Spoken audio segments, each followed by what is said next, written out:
Hey guys, Maniac here. I'm here with some more Maniac reviews, and today for Maniac reviews, I'm gonna be reviewing The Hobbit, Desolation of Smaug.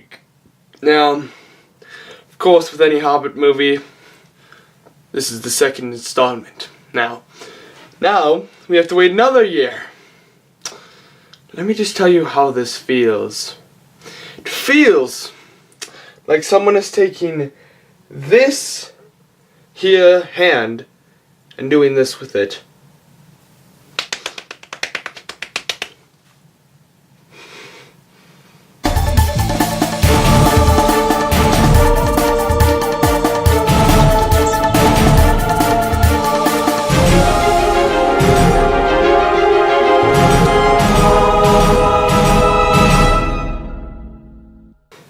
Alright, so the Desolation of Smaug, or Smaug, or Smaug, or Smaug. First things I want to say before we start off is this is the third installment, or second installment, I mean, of the Hobbit series. This is a three-parter that they decided to do out of one book, which is the prequel to the Lord of the Rings series. So, with that, let's get on with characters. Bilbo Baggins, Thorin Oakenshield, Smaug, Legolas is in this, Legolas, and the dwarves. I do not remember any of their names, and Gandalf, of course, always Gandalf. So yeah. Let's start off with storyline. Storyline is, of course, the same as the last one. Dwarves want to take back their homeland, and from the dragon Smaug, who has took it over a while ago, and yeah, on their way on their quest, they have acquired the Hobbit, who is a burglar, who also, in the last movie, finds one of the rings, the one that turns him invisible. I don't know what it's called, because I've never seen or read any of the Lord of the Rings stuff. And on the way, they've also found a dark evil that is supposed to rise thanks to their doings, and Smaug somehow. So let's start off with positives and negatives. I'm going to start off with positives, because there aren't that many in this. Other than there was a good amount of, there's a lot of action in this, way more than the first one. They did a lot, from what I know, it was a way better adaptation on the book. This part was there was a lot more stuff in the book. And it was for sure a bit better than the last one. But, like I said, there's a lot more action, there's a lot more cool stuff that happened. But let's go right on to negatives, where this movie kind of thrived once you're out of the theater. So kind of, by that I mean, in the beginning, you're sitting there going, kind of as you're getting closer to the end, you're feeling bored, you're feeling tired, because it's been about 3 hours, and still nothing has happened. There's been, subtle things here and there happening, but nothing really kind of having to do with the actual story has really kind of big happened.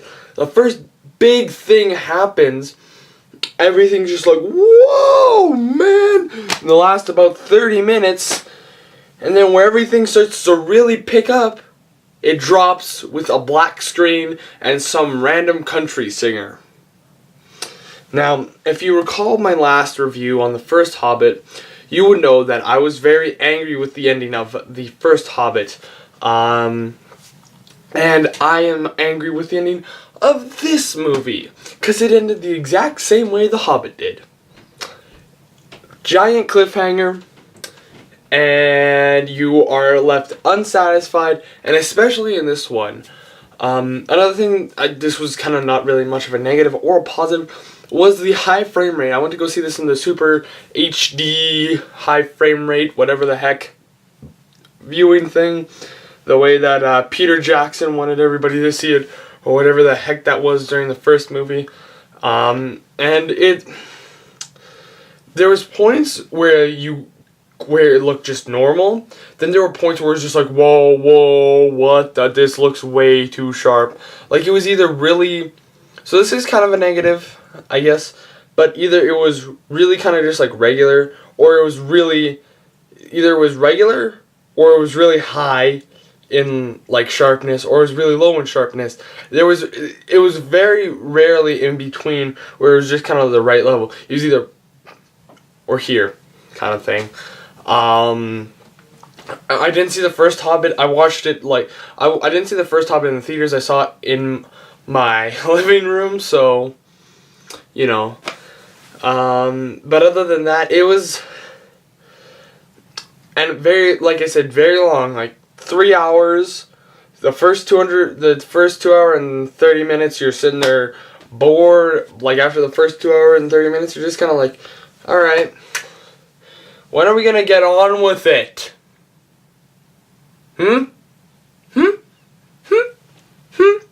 Like, you're sitting there just rubbing your eyes, going, all right, I'll go to sleep. Wake me up when this is done. You get the point. So, which means a lot of padding. If you guys know me, I hate padding. Padding is the enemy here in Maniac Reviews. The absolute enemy. So, with that, let's go into the rating and why I rated it this way. I'm just trying to think if there's anything I missed. Acting was good, of course. Yeah, that's really it. There's, like I said, once you kind of hit the ending, everything that you remember that was good about the movie gets dropped out of your head, and you focus so much on how bad the ending was that you forget everything else about the movie. And I could see a lot of disappointed faces when I came out of that theater. I saw like a smile from this one guy because he's like, yay, I get to come back next year and see what happens. Everybody else is just like, no, I wanted no. And I guess it's kind of the thing where it's like, alright, if it's a TV show, feel free to do this, because, you know, TV show, you'll see it next week. I can wait 1 week, but to wait 1 whole year for the next part? No. Same thing as Catching Fire. But Catching Fire was at least good enough. It kind of left you a bit more satisfied. This one just leaves you just all empty inside. And it feels like somebody just like ripped down and took out all the enjoyment that you had in that movie, ripped it out, threw it on the ground, dumped oil on it, took a match, put that match on it, so it was on fire.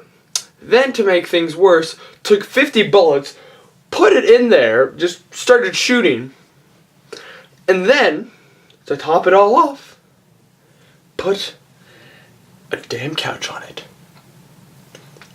Damn couch. That's where you draw the line. A couch. So for this movie, I'm gonna give it a 3. A 3. Disappointment. Such disappointment. So thank you guys for watching. Don't leave your favorite, like, I'm just kidding. Actually, to end this off, I do want to say, if you saw the last one, and if you've read the books, go see this. You know, you might like it, you might not. You will be angry if you haven't read the books, because you'll feel empty inside. Like I explained. So, if you're a Hobbit fan, you've read the books, or you've seen the last movie and you want to know what happens next, go see it. I don't know if I would recommend to go see it in the high frame rate. Just see it in 3D. 3D is really good with it. But other than that, thank you guys for watching. Subscribe, favorite, like, and all that fun stuff. And I'll see you guys next time, or whatever I make. Haters gonna drag on. A peace out. A boobity boop boop. Boop-a-da boop. Hey!